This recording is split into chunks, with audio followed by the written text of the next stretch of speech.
Everyone in New Jersey loves food. We like cooking it, we like eating it, we even like talking about it. So with a big election coming up, I thought, let's get the people running for governor into the kitchen and get to know them through their favorite foods.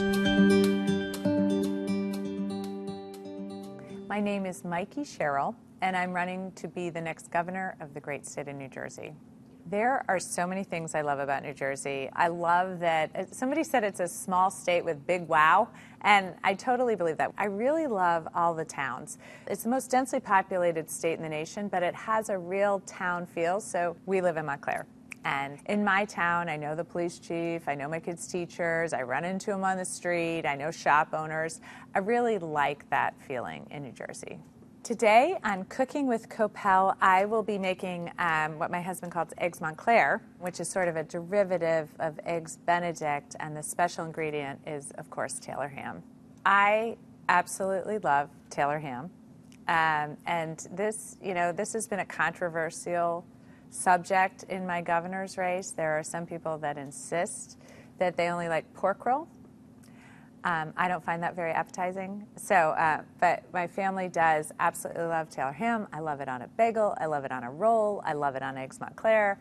And it is truly one of the great breakfast foods in America.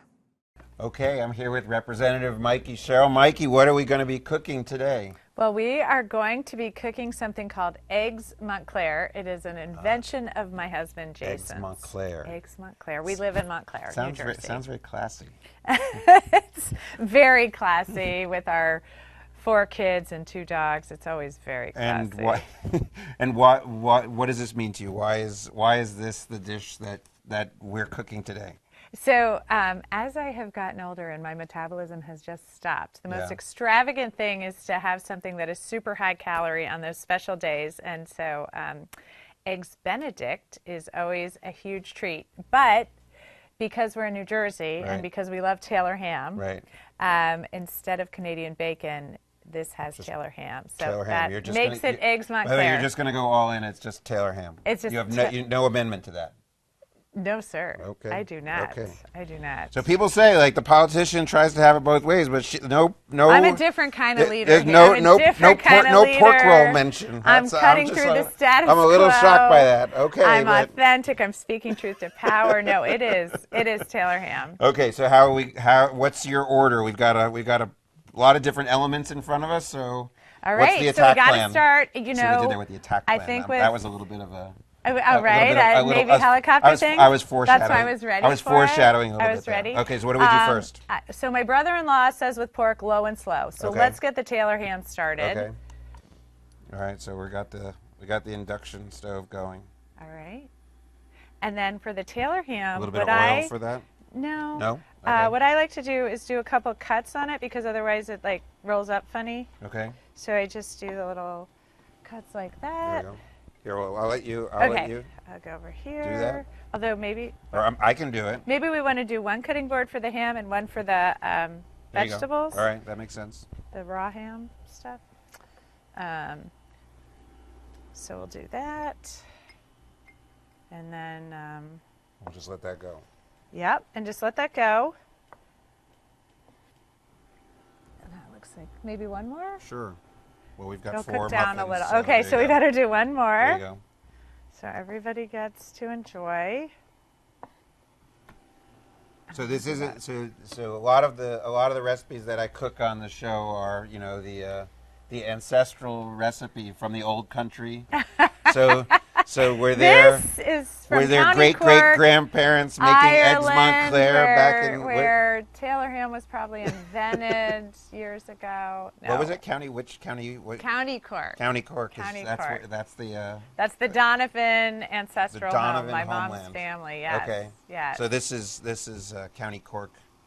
Special. Eggs Hollandaise. As far as anybody knows. Although I'm not sure. I find the food in New Jersey a little bit better than the food in Ireland, and I am going to get in a lot of trouble. You're just going to burn. If there's a bridge, you're going to burn it. So what is this? So where does your family? Obviously, part of your family comes from Ireland. Where? So my mom's side of the family. In fact, I ran into another woman from, I think she was from Middlesex, and her last name was Donovan. Yeah. And she, as I said, oh, I'm going to turn these over because we're getting a little bit of action going. And yeah. so she looked at me. I said, oh, I'm a Donovan. My mom's maiden name's Donovan. She goes, oh, County Cork. And I was like, yeah, we're related. So, and then my father's family, according to my sister, and I don't know how to verify this, but she says that parts of his family came over in the 1600s. Wow. Yeah, and to the Delaware Water Gap. So I haven't gotten very far. You were destined. I was destined to be a Jersey girl. Yes, yes. You didn't know it. Right. But where did you grow? Where did you grow up here in New Jersey? No, sort of up and down the East Coast. Okay. Because you're military. Well, I was military, but my dad wasn't. Your dad wasn't. It was just his job. Moved us around. Northern Virginia and Maryland and Charlotte and Pittsburgh, and now. And then I was in the Navy, so then I was everywhere. And you were all over. Mm-hmm. So do we need to get something else started while we've got that going? Yes. So let's do the eggs now. Okay. We have spoken. Yes, we did. And you know that the way meeting. I poach eggs, it's sort of this I guess cheat sheet of some little silicone things that we don't have here. Your egg poaching pan, which doesn't work on our stove. And you claimed that you were very good at this. So you want to show us how it's done? I don't know if I said I'm very good at it. I know how to poach. I know how to poach an egg. All right. I worked one summer in college. I was an assistant chef, so I had to I made a lot of breakfast. Okay. Including poaching eggs. I make a lot of breakfast, but for some reason it's scrambled or fried. So let's see. Let's let it heat up a little bit. Okay. So, but I know you weren't the first person in your family to serve. Was it your grandfather? Your grandfather was also in the Navy? Right. Well, like I said, according to my sister, we've had various people throughout American history serving, but the only person I've really spoken to about it was my grandfather, who served in World War II. He was a B-24 pilot, and he flew missions in the European theater. And was actually shot down over occupied France. Oh wow! Yeah. I'm gonna put the eggs in. Now my credibility is on the line when when you build it up that way. Look at me watching this skeptically. All right. That's credible, I think. I mean, to be honest with you, like I said, if they're not in the little.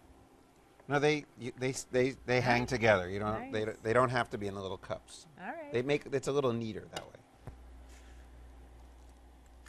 So so first of all, I want to know the end of that story. So was he a prisoner of war? I mean, if he was shot down. No, some people in his plane, because he had the crew. The B-24 was shot down. He parachuted out. He hid. So he actually went to the Catholic Church, and I'm not sure he ever understood this, because I recall him being quite upset about this, because he went to the Catholic Church, and they turned him away. He kind of went up to the door and he made the sign of the cross, and they turned him away, and he was really angry about that. But it turns out that... but you can't do this stuff without saying what you're doing. Oh, I'm sorry. I'm toasting. We're on... I'm doing this really high. We're on. See the cameras? We're on a television show, and so we talk about the cooking. We don't just cook. I mean, you're happy. Usually, when I'm on a show, I'm just talking about news. Okay. I'm happy to have you come over and cook my breakfast. What I am doing, TV audience, is I'm toasting. All right. I'm toasting English muffins. So Mikie, while you put the muffins in, we're going to take a break. And then we'll come back and we'll continue the cooking and the rest of the story of your grandfather. So we'll be right back. Hawk Plus, the first student-run streaming service in the nation. The place to go for all things Montclair State University. Student films. Is it really you? News. We start this episode with some breaking news on campus. Sports. Montclair State men's basketball has been a road this season. Exclusive talk shows, alum interviews, and live events. Student produced and student run. Hawk Plus. It's Montclair, streaming live and on demand.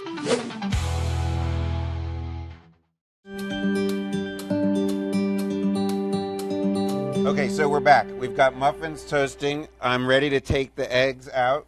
Do they look like poached eggs? To your satisfaction? That one's not quite done yet. Okay. But, okay, so finish the story. So what happened to your grandfather? So he was turned away from the church, and it turns out that that was where a lot of servicemen went.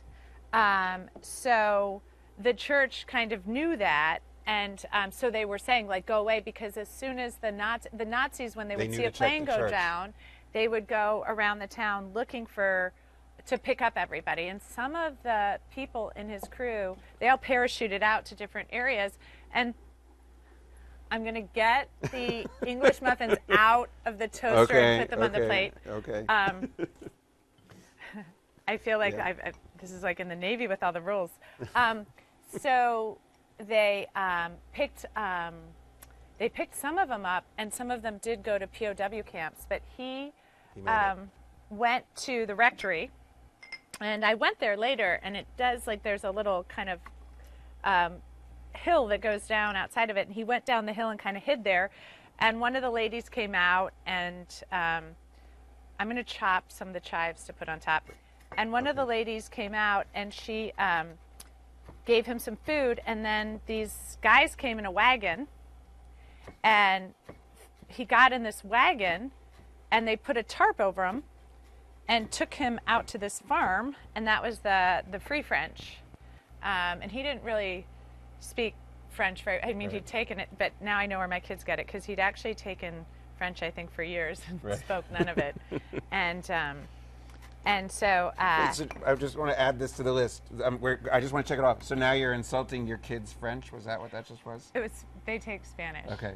And my daughter, I think half the reason she wants to become an engineer is so she doesn't have to take a language course. I love languages. We should have a checklist. I know, I'm like, what, are you kidding me? I love learning languages. So was it your grandfather's military experience that inspired you to follow that path? It was. He loved flying. He just loved it. Yeah. And I always wanted to do it. So I told my father that that's what I wanted to do. And he said, you know what, that's too expensive. You got to join the military. Oh. And so I said, sure, I'll do that. And he said, well, I don't know if they take women. And I said, oh, I'll figure that out. And voila, years later, went to the Naval Academy. Turns out they did. So I think. All right, so we're going to construct here. Yes. So if you want to put the eggs on it. The eggs, but don't we do the ham under the meat yes. under the eggs? Yes, you do. I was testing you. That was said good. You knew how to cook, no, that was so a clever. I was kind of like, oh, Doesn't it seem like a good Right. idea to put the meat down first? I was just thinking out loud. Yes, Yeah. you are correct. That was good. Yeah, thanks. You passed the test, the Eggs Montclair test, which makes sense because this is a great one for Montclair State University. Like you should make this in the cafeteria for people. I'll just do it. I'll just make a few thousand of them every make morning. A few thousand. And here, all right. Going to warm up some of our hollandaise sauce. Is there a spoon? Maybe I'll use one of these guys. So what was that? So what was that like when you didn't? I wouldn't do it that way. Can I make a suggestion? Yes. I would put that in the mixing bowl. Put it. Sort of I thought we were going to warm it up a little. We're going to heat up some of the chicken broth, and we're going to use that to heat up the hollandaise. I got it. So what was that like when you decided to join? That you went to Annapolis? I went to Annapolis. Yeah. And under 10% of the. I was going to say that was yeah. Relatively smaller percentage of now it's up to about a quarter. Okay. But the current Secretary of Defense is, I think, trying to get a lot of women out of service in the military, which I worry very much about. So I'm wondering how that's going to impact. But when you went, was that sort of a culture shock, or what was that like to show up at the military academy? It wasn't, because some people it's their, they've had multi-generations and it's right. It's almost like going home. For you, it was all new. Right. Although my friend's father was a graduate, and so we went to quite a few of the Navy games. So there was some of that. But no, the military aspect of it was a culture shock. In fact, I remember, when I first got there. I'm going to give you this. That is what I was looking for. Spoons. That is much better. So we had some hollandaise kind of pre-made, and we're warming it up to put on top. It got a little thick, too. It looks like this Eggs is chicken Montclair broth. involves asparagus. you can throw So that I'll heat in up the that, asparagus. Yep, in that warm water. Okay. And this was a much nicer color. This is because I did it with the chicken broth in there. It was a lot more yellow. That looks nice. Okay. All right. So I'm going to put this. So we'll just do that. This looks delicious. I got to say, this looks highly credible as far as eggs Montclair goes. Right? I'm sorry I messed that up. I shouldn't have told you how we came by the name. I should have told you we made it in honor of the school. The fantastic university Yes. in Montclair, New Jersey. Yes. Well, I just assumed that's what it was. Right. So it was perfect. I could have really made some brownie points. Yep. And then we'll do the chives. Voila. Wow. Right. So let that heat up for a second. So Yep. but finish what you were saying. So when you show up at Annapolis, bright-eyed and bushy-tailed, was it? It was great. I Was mean, it what was you really... expected it to be? Was no, it? well, no. I mean, some of it was, but no. What was the biggest shock? Oh. The biggest surprise? Well, I think over time the biggest surprise was that it was under 10% women. Mm-hmm. And I knew that was going to happen, but, I had, friends that were men and women and stuff. It wasn't a big deal, I didn't think, but it was it was a very interesting thing to be such a small group of people at that university. And then when you arrived there, a lot of the students had come from the same big public high schools like I did, and Right. It was very normal to go to school with men and women. But what was sad and interesting was how some of that sexism was trained there. There was a Woman Can't Fight Proceedings magazine article from James Webb that would be passed around, and suddenly you would sort of start to sense that some of your classmates who you were good friends with would, start to say, I don't know if women should be here and stuff like that. Right. So it's really shows you how important leadership The training is. Yeah, and the training. So, of course, my whole brain is just movies. So, of course, I picture you coming out of a bus and all of a sudden Louis Gossett Jr. is screaming at you. It's exactly what it was like. And remember Demi Moore, when she was a Navy SEAL, that's exactly what it was like for me. I was that good, too. I was that tough. All right. Take a look. Does that look right? It looks better. That looks fantastic. You know what? I should have brought some paprika, but otherwise it looks fantastic. All right. So we're going to take a break, and then we're going to sit down, and we're going to dig in. All right. Awesome. At Montclair State University, we don't just create opportunities. We transform lives and strengthen communities. Here, you'll learn by doing, guided by expert faculty who are advancing research and deepening our understanding of the world in education, healthcare, psychology, science, criminal justice, business, and technology. Our location in the heart of the dynamic New York, New Jersey region offers access to internships and careers from Wall Street to Broadway, from startups to Fortune 100 companies. Montclair graduates go far. Alumni are leaders across industries, driving progress in their companies and communities.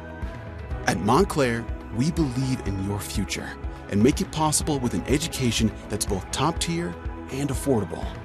Join a university that values you, supports you, and prepares you to soar.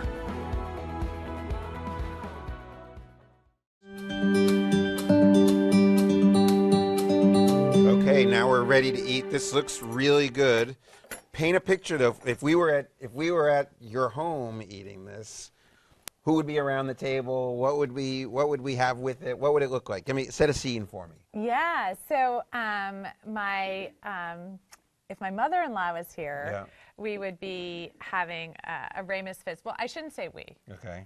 So a Ramus Fizz. Yeah, I don't know what that. I think it's sort of. I've gotten into the whole cocktail thing like everybody else, but I've never heard of that. Right. Okay. Well, I think it's a San Francisco drink. It Yeah. has gin and heavy cream and lemon and lime and flower water and maybe egg whites. I'm really sorry we didn't make that today. Yeah. Right.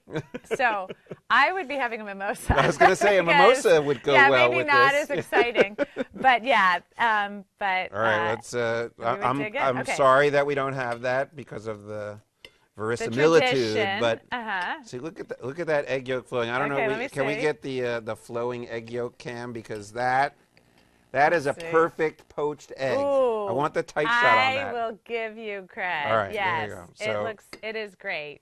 It is perfect. You're right. It was a perfect poached egg. So obviously, I'm glad I told there you was how to do in that. addition to wanting to fly, there was some sort of public impulse going on there when you joined the military. So how did that translate into other kinds of public service, right? Because You know, it's so interesting. So many of my classmates and so many of the people that have served end up just sort of being drawn to public service. And you know, it's hard to know which came first, the chicken or the egg. Do you just do it and then you enjoy it and you're trained in serving other people and the importance of that, so you gravitate towards that? Right. Or does a certain type of person go in the military? Right. Probably a little bit Right. of both. But yeah, after when I was in the military, I went through a prisoner of war training camp, and we were told of how important it was that the United States followed the laws of war and that we had helped develop them with the world community, and that we could always argue for our POWs back because of the moral high ground. Right. So when we started torture and rendition in Guantanamo, it was so against everything I'd been trained in and everything I believed about how our military served, that I decided, you know, as we saw the Supreme Court was the group that weighed in there, so I decided to go to law school. Oh, okay. And I went to law school afterwards to continue public service. I ended up for a little bit of time to learn about the law at a law firm, but then really wanted to get back into the public service aspect, and then went to the U.S. Attorney's Office. All right, have you tried it? Yeah, no, it's really good. Is it? It's Okay, really try it good. now. I strongly approve. I wonder, that training. One of the privileges I got from spending 11 years in Arizona was I got to know John McCain pretty well, which was really was an honor, and it was I learned a lot, and it was a pleasure. I wonder if that training had anything to do with his experience, because he's obviously quite passionate. Does. Yeah. Okay. Yeah, I think there were a lot of lessons learned, especially after Vietnam, about how to survive as a prisoner of war. Right. So that's how they developed the training, so that all aviators and special operators went through, people who could get caught behind enemy lines, and how to withstand it, and what you might expect. But it wasn't pleasant. I wondered, as I was going through POW training, where they do things like hit you and waterboard you and put you in small boxes and beat on the box and, you know, all kinds of POW stuff. I remember thinking, you know, this might be a good PowerPoint presentation. The experiential learning was not awesome at that time. Yeah, well, I'm sure you know his story of what he endured and what other POWs endured. It does make you question, like, how would I have behaved if I had been in that situation? How would I have held up? Because, as you know, it's remarkable, and particularly late in his time in Vietnam, he was offered the opportunity to leave, but leave before other prisoners because his father was an admiral, and he turned that down, which is so breathtaking. Right. So breathtaking to me how that is possible. If I remember correctly, and I'd have to check, I think maybe served 5 years after being offered release. It was a lot. So a remarkable human being. Well, and the interesting part too was we are roughly at the point now.